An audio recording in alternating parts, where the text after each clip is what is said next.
Yemen के Houthi group की ओर से लगातार अमेरिका और इसराइल को निशाना बनाया जा रहा है। कभी ये ग्रुप इसराइल के यरूशलेम से लेकर तेल अवीव तक को दहलाने के लिए जुल्फिकार मिसाइल से हमला बोलता है, तो कभी सीधे सीधे अमेरिका को लाल सागर में चुनौती देते हुए नजर आता है। लेकिन इस बीच एक रिपोर्ट चीन के लिए हैरान करने वाली आई है।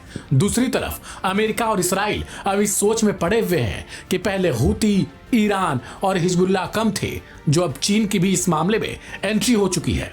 जहां फाइनेंशियल टाइम्स की एक रिपोर्ट से बताया गया कि अमेरिकी अधिकारियों ने चीन पर हूतियों को मदद करने का आरोप लगाया है।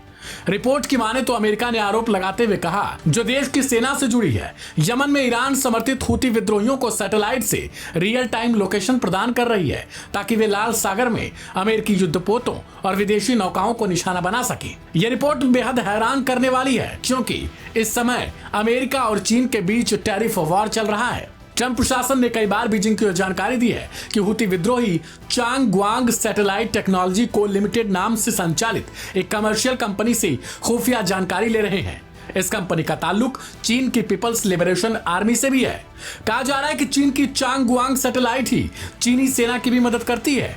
ऐसे में अगर अमेरिका के ये आरोप सही साबित हुए तो इसे हैरानी से नहीं देखा जाना चाहिए, क्योंकि हूतियों के निशाने के दावे के मुताबिक सटीक भी हो रहे हैं।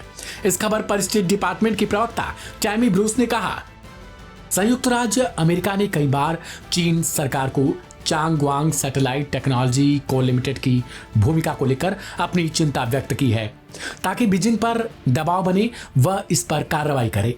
चीन ने इन चिंताओं को नजरअंदाज कर दिया। CGSTL की गतिविधियां और बीजिंग का मौन समर्थन, वाशिंगटन की चेतावनियों के बावजूद शांति का समर्थन करने के चीन के खोखले दावों का एक और उदाहरण है। चीन की सेना से जुड़ी इस कंपनी ने कथित तौर पर अमेरिकी युद्धपोतों को निशाना बनाने के लिए महत्वपूर्ण तस्वीरें हूती ग्रुप को उपलब्ध कराई हैं। अमेरिका की चेतावनियों के बावजूद चीन का कंपनी को समर्थन जारी है, जिससे वाशिंगटन और बीजिंग के बीच तनाव और बढ़ा है।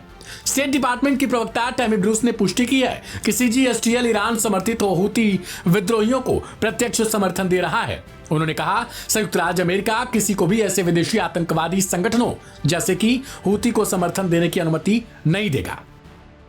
बता दें कि CGSTL को लेकर चिंता ऐसे समय में आया है जब वाशिंगटन और बीजिंग के बीच व्यापारिक तनाव बढ़ा है। राष्ट्रपति डोनाल्ड ट्रंप ने चीनी वस्तुओं पर भारी अतिरिक्त टैरिफ लगाए हैं, जो 145% तक हो गया। फाइनेंशियल टाइम्स ने बताया कि जब 2023 में इसराइल ने 7 अक्टूबर के हमले के जवाब में ईरान समर्थित हमास के खिलाफ युद्ध की घोषणा की, तो हूती विद्रोहियों ने लाल सागर में जहाजों पर हमले शुरू कर दिए, जो अंतरराष्ट्रीय व्यापार और अमेरिकी नौसेना के लिए एक महत्वपूर्ण समुद्री मार्ग है।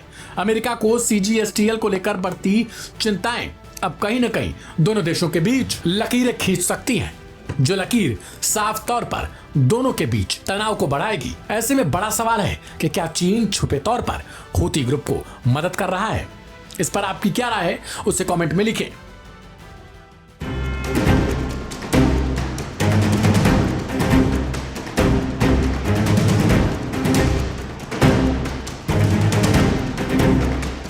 सऊदी अरब के डिफेंस मिनिस्टर यानी रक्षा मंत्री प्रिंस खालिद बिन सलमान अल सऊद आनन फानन में बिना किसी तय कार्यक्रम के ईरान के दौरे पर पहुंच गए। इससे मीडिया में चर्चाओं का माहौल गर्म हो गया। सऊदी डिफेंस मिनिस्टर के इस दौरे के हाल ही के कई घटनाक्रमों से जोड़कर मायने निकाले जा रहे हैं, तो सोशल मीडिया पर कई बड़े दावे किए जा रहे हैं। बताएंगे वो बातें, लेकिन उससे पहले जानिए कि दौरे पर आखिर क्या कुछ हुआ। दरअसल सऊदी के क्राउन प्रिंस मोहम्मद बिन सलमान के भाई और सऊदी के रक्षा मंत्री प्रिंस खालिद बिन सलमान का विमान जब आज तेहरान में लैंड किया, तो अमेरिका से जंग लड़ने वाले हूतियों की नजरें यहीं आकर टिक गई। दूसरी तरफ इसराइल भी अपनी टकटकी मारे इस मीटिंग को देखता रहा। जी हाँ, एक्सपर्ट इसको लेकर अब कई तरीके की कयासबाजी कर रहे हैं, तो सोशल मीडिया पूरा इन्हीं मामलों को लेकर पटा पड़ा है। कुछ जानकारों का मानना है कि यमन के हूतियों को समझाने के लिए और कंट्रोल में लाने के लिए अब ईरान ही एक आखिरी रास्ता है। यही वजह है कि सऊदी डिफेंस मिनिस्टर के साथ आला अफसरों को आनन फानन में ईरान पहुंचना पड़ा है। बता दें कि हाल ही के दिनों में सऊदी पर निशाना साधते हुए हूती ग्रुप के वरिष्ठ प्रवक्ता याह्या सारी ने कहा था कि सऊदी को अपने तेल स्थानों के बारे में सोचना चाहिए। पिछले 2 दिनों से चर्चा मंजूर आम पर है कि सऊदी और UAE की मदद से यमन के दूसरे हिस्से, जिस पर प्रो सऊदी अब्दुर्रब मंसूर हादी हुकूमत का कंट्रोल है, वहीं से 80,000 फौजियों का हूतियों के कंट्रोल वाले इलाके में घुसने का प्लान है। अमेरिका इन्हें हवाई कवर देने के चक्कर में है और अंसारुल्लाह ने सख्त हिदायत भी दी है। हूतियों के मीडिया कोऑर्डिनेटर हुसैन अल बुखैती ने धमकी दी थी कि सऊदी अरब और यूएई के भाड़े के फौजियों की तरफ से अगर कोई भी हमला होता है तो इसका करारा जवाब दिया जाएगा। हूती अपने ड्रोन और मिसाइल से सऊदी अरब और यूएई तेल फैसिलिटी, बंदरगाहों, एयरपोर्ट और शिपिंग लाइन को तबाह कर सकते हैं। यही नहीं, इससे पूरे इलाके में इंसानी बहरान पैदा होगा जिसकी जिम्मेदारी अरब मुल्कों और अमेरिका की होगी। दावा किया जा रहा है कि इन्हीं सबके बाद सऊदी अरब के रक्षा मंत्री को खुद आनन फानन में ईरान के सर्वोच्च नेता खामेनेई के पास मुलाकात के लिए पहुंचना पड़ा, क्योंकि दुनिया जानती है कि हूतियों को अगर कोई रोक सकता है तो वो सिर्फ खामेनेई है। हालांकि इस बाबत ईरान सर्वोच्च नेता की ओर से एक्स मीडिया प्लेटफॉर्म पर एक जानकारी दी गई। एक्स पर बताया गया कि सऊदी रक्षा मंत्री से बातचीत के दौरान क्या कुछ हुआ। इसमें लिखा गया, हमारा मानना है कि इस्लामी गणराज्य ईरान और सऊदी अरब के बीच संबंध दोनों देश के लिए लाभकारी है और दोनों देशों को एक दूसरे को लाभ पहुंचाना चाहिए। कुछ लोग ईरान और सऊदी अरब के बीच संबंधों के विस्तार के प्रति शत्रुता दिखाते हैं। हमें उनके शत्रुतापूर्ण इरादों पर काबू पाना होगा और हम इस संबंध में तैयार हैं।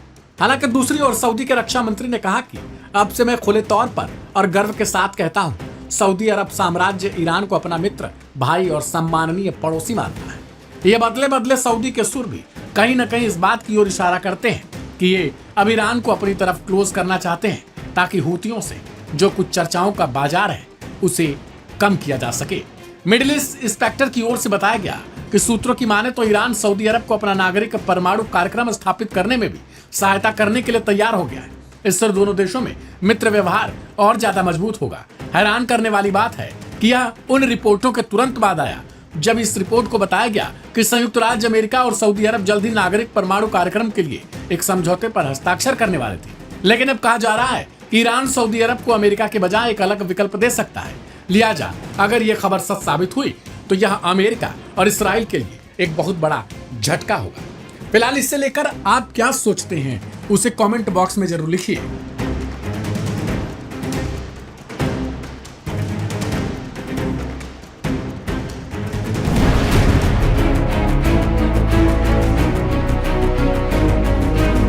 अमेरिकी हमलों का डट कर मुकाबला करने का दावा कर रहे यमन के अंसारुल्लाह अरब मुल्कों पर फिर फायर हैं। हाल ही में सऊदी और यूएई को बुरी तरह लताड़ चुके हौसी जंगजुओं का कहना है कि हमें हमारे मुल्क की दिफा या सुरक्षा करने के लिए किसी की परमिशन लेने की जरूरत नहीं है। हम अपने वतन, अपने होमलैंड की हिफाजत करेंगे, साथ ही साथ फिलिस्तीन का भी साथ देंगे, हमें कोई रोक नहीं सकता। इतना ही नहीं, अंसारुल्लाह के प्रभाव वाली यमन की मिलिट्री ने फिर दोहराया है कि इसराइल से आने वाले एक भी समुद्री जहाज को लाल सागर से गुजरने नहीं दिया जाएगा।